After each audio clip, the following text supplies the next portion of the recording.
Guys আজকে রান্নাটা নিয়ে আসলাম, দেখো তোমরা আমি কীভাবে রান্নাটা করছি।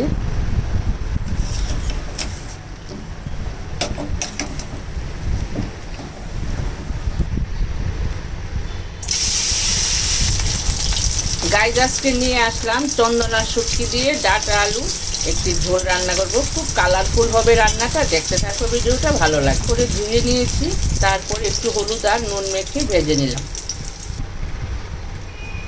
এখন রসুন বাটাটা দিয়ে একটু নেড়ে নেব।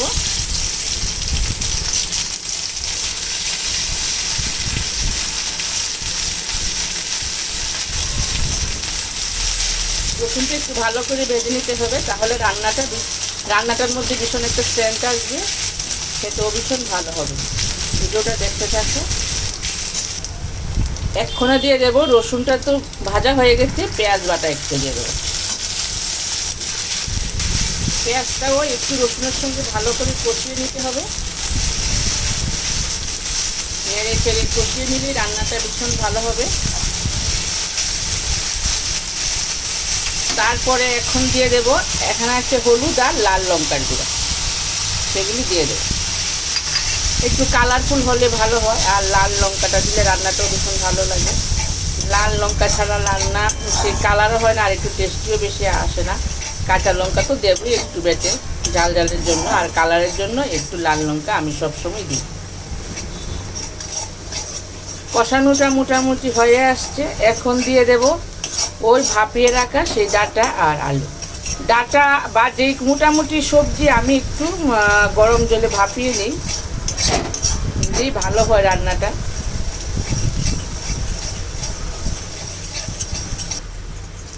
এক্ষুনি দিয়ে দেব সেই ডাঁটা আর আলু।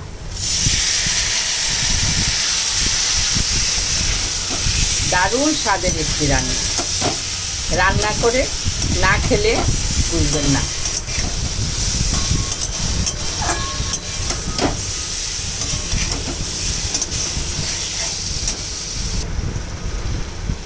এখন দিয়ে দিলাম একটু কাঁচা লঙ্কা বাটা, ভীষণ টেস্টি হবে, মানে একটু ঝাল ঝাল হবে, ঝাল ঝাল হলেই ভালো লাগে।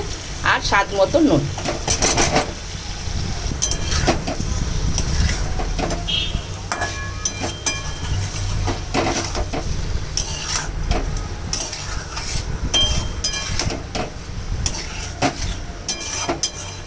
ভীষণ স্বাদের একটি রান্না।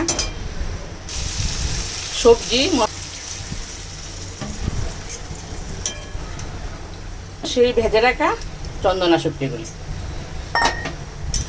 দেখো গাইজ, কালারটা ঠিক মাংসের মতো হয়েছে। রান্নাটা যেমন দেখতে সুন্দর হয়, তেমন খেতেও ভীষণ স্বাদ।